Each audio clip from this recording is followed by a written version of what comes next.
Reading Indian fiction in English. सर्वाधिक महत्वपूर्ण प्रश्न व उत्तर हिंदी और अंग्रेजी में। Question, write a note on great Bengal famine of 1770। प्रश्न, सन 1770 के ग्रेट बंगाल अकाल पर लेख लिखे। आंसर, उत्तर, the great Bengal famine of 1770 was a famine that struck Bengal and Bihar between 1769 and 1770 and affected some 30 million people. सन 1770 का महान बंगाल अकाल एक ऐसा अकाल था जिसने 1769 और 1770 के बीच बंगाल और बिहार को प्रभावित किया और लगभग 30 मिलियन लोगों को प्रभावित किया। It occurred during a period of dual governance in Bengal. This existed after the East India Company had been granted the Diwani, or the right to collect revenue, in Bengal by the Mughal Emperor in Delhi. यह बंगाल में दोहरे शासन काल के दौरान हुआ। यह दिल्ली में मुगल सम्राट द्वारा ईस्ट इंडिया कंपनी को बंगाल में दीवानी या राजस्व एकत्र करने का अधिकार दिए जाने के बाद अस्तित्व में आया था। Understanding the background of the Bengal famine of 1770। 1770 के बंगाल अकाल की पृष्ठभूमि को समझना। When the British arrived in India, they came with an economic agenda that was very ruthless and did not have any empathy for the Indians. जब अंग्रेज भारत आए तो वे एक आर्थिक एजेंडा लेकर आए जो बहुत क्रूर था और उनमें भारतीयों के प्रति कोई सहानुभूति नहीं थी। Out of India's numerous famines due to the British, the worst one was the Bengal famine of 1770, which many other severe ones later followed. अंग्रेजों के कारण भारत में हुए अनगिनत अकालों में से सबसे भयानक अकाल 1770 का बंगाल अकाल था, जिसके बाद में कई अन्य गंभीर अकाल पड़े। The background of the famine can be understood in the following points. अकाल की पृष्ठभूमि को निम्नलिखित बिंदुओं से समझा जा सकता है। No empathy and taxation policies. कोई सहानुभूति और कराधान नीतियां नहीं। Earlier, when indigenous rulers were in the country, they had a quick recovery from such disasters. However, due to the delayed arrival of monsoons, combined with natural resources being exploitative for the gain of the Britishers, the famines in Bengal took a drastic negative turn. पहले जब देश में देशी शासक थे तो वे ऐसी आपदाओं से शीघ्र उबर जाते थे। हालांकि, मानसून के देरी से आने और ब्रिटिशों के लाभ के लिए प्राकृतिक संसाधनों के दोहन के कारण, बंगाल में अकाल ने एक गंभीर नकारात्मक मोड़ ले लिया। Further, instead of having empathy, the British were very frustrated with the inconvenience of the policies associated with taxes that were brought due to the famines. इसके अलावा, सहानुभूति रखने के बजाय, अंग्रेज अकाल के कारण लाई गई करों से जुड़ी नीतियों की असुविधा से बहुत निराश थे। Crop failure and the smallpox epidemic. फसल की विफलता और चेचक महामारी। There was a crop failure that occurred in the autumn of 1768, which, combined with a smallpox epidemic, were the key reasons which led to the manifestation of the famine. 1768 की शरद ऋतु में फसल की विफलता हुई, जो चेचक की महामारी के साथ मिलकर प्रमुख कारण थी जिसके कारण अकाल पड़ा। The British East India Company had implemented a tax collection policy against a lack of trained administrators, and its uncertainty worsened the famine's impact. British east India company ने प्रशिक्षित प्रशासकों की कमी के कारण कर संग्रहण नीति लागू की थी और इसकी अनिश्चितता ने अकाल के प्रभाव को और खराब कर दिया। Lack of grains offered to peasants by merchants. व्यापारियों द्वारा किसानों को दिए जाने वाले अनाज की कमी। Other reasons that added to the famine's pressure are that the grain merchants stopped offering the due as access to the farmers and peasants, while the export mechanism for grains to the other areas was intact.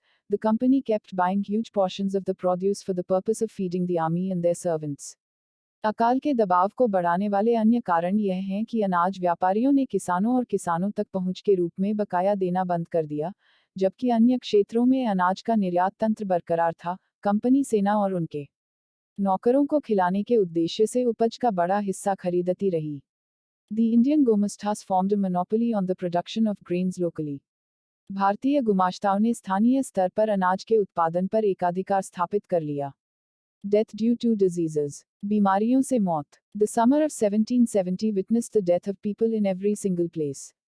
Even after the monsoon season, which brought along rains, it also led to a huge number of widespread diseases to which many Indians fell victim.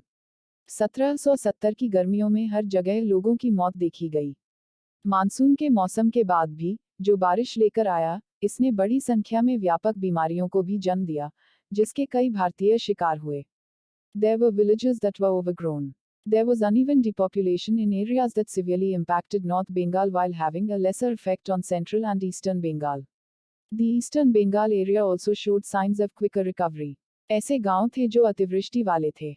उन क्षेत्रों में असमान निर्वासन था जिसने उत्तरी बंगाल को गंभीर रूप से प्रभावित किया जबकि मध्य और पूर्वी बंगाल पर कम प्रभाव पड़ा। पूर्वी बंगाल क्षेत्र में भी तेजी से सुधार के संकेत दिखे। Impact of Bengal famine of 1770। 1770 के बंगाल अकाल का प्रभाव। Below listed are the points which highlight the effect of the famine. नीचे सूचीबद्ध बिंदु हैं जो अकाल के प्रभाव को उजागर करते हैं। Rising mortality due to illnesses and hunger. बीमारियों और भूख से बढ़ती मृत्यु दर। The combination of malnutrition and disease spread has resulted in higher death rates. This led to malnutrition, which damaged the immune system, decreasing the body's ability to combat illnesses, resulting in infection-related mortality. कुपोषण और बीमारी फैलने के संयोजन के परिणामस्वरूप मृत्यु दर में वृद्धि हुई है। इससे कुपोषण हुआ, जिसने प्रतिरक्षा प्रणाली को नुकसान पहुंचाया, शरीर की बीमारियों से लड़ने की क्षमता कम हो गई, जिसके परिणामस्वरूप संक्रमण से संबंधित मृत्यु दर हुई। Social system disruption and widespread infections. सामाजिक व्यवस्था में व्यवधान और व्यापक संक्रमण। Due to the breakdown and disruption of social systems, there are massive migration and inadequate sanitation and water disposal facilities. This resulted in a direct correlation between the increase of infectious illnesses. सामाजिक व्यवस्थाओं के टूटने और विघटन के कारण बड़े पैमाने पर प्रवासन और अपर्याप्त स्वच्छता और जल निपटान सुविधाएं हैं। इसके परिणामस्वरूप संक्रामक बीमारियों की वृद्धि के बीच सीधा संबंध था। Women and children's migration. महिलाओं और बच्चों का प्रवास। As a result of the famine, men began to sell their properties to join the army. As a result, the ladies and their children were evicted. They continued their search for relief from one location to the next. अकाल के परिणामस्वरूप लोगों ने सेना में शामिल होने के लिए अपनी संपत्ति बेचनी शुरू कर दी। परिणामस्वरूप महिलाओं और उनके बच्चों को बेदखल कर दिया गया। उन्होंने एक स्थान से दूसरे स्थान तक राहत की तलाश जारी रखी। Exploitation. शोषण. During the famine, women were subjected to increased exploitation. However, before the famine, there was sexual exploitation of the lower castes and destitute people, which was often socially sanctioned. अकाल के दौरान महिलाओं का शोषण बढ़ गया। हालांकि, अकाल से पहले, निचली जातियों और बेसहारा लोगों का यौन शोषण होता था, जिसे अक्सर सामाजिक रूप से मंजूरी मिल जाती थी। Significant drop in hygiene standards. स्वच्छता मानकों में महत्वपूर्ण गिरावट। The famine resulted in worse sanitary conditions, which significantly impacted hygiene standards. Clothes were scarce due to the famine. All of the remains were dumped in bodies of water, lowering the quality of drinking water. अकाल के कारण स्वच्छता संबंधी स्थितियां बदतर हो गईं, जिससे स्वच्छता मानकों पर काफी असर पड़ा। अकाल के कारण कपड़ों की कमी हो गई थी। सभी अवशेषों को जल निकायों में फेंक दिया गया, जिससे पीने के पानी की गुणवत्ता कम हो गई। Due to extensive migration, many utensils and other facilities required for food preparation and the maintenance of a minimum level of living were abandoned. व्यापक प्रवासन के कारण भोजन तैयार करने और न्यूनतम जीवन स्तर बनाए रखने के लिए आवश्यक कई बर्तन और अन्य सुविधाएं छोड़ दी गईं। Conclusion. निष्कर्ष. Under the British administration, India had a self-sufficient economy that was restricted. As the British transferred the Indian populace to agriculture as a method of making a living, the native artists and their workmanship in the entire industry suffered a significant loss. British प्रशासन के तहत भारत की आत्मनिर्भर अर्थव्यवस्था सीमित थी।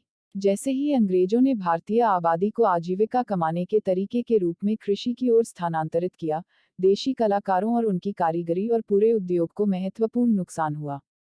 As the population became more reliant on agriculture, the reliance on monsoons grew, resulting in widespread poverty, droughts, and the Bengal famine of 1770. जैसे जैसे जनसंख्या कृषि पर अधिक निर्भर होती गई, मानसून पर निर्भरता बढ़ती गई, जिसके परिणामस्वरूप व्यापक गरीबी, सूखा और 1770 का बंगाल अकाल पड़ा। प्रस्तुति समापन। आपका धन्यवाद। Disclaimer. This notes has been made after a lot of research, yet the accuracy of the answers may vary. The author assumes no responsibility or liability for any errors or omissions in the content of this notes.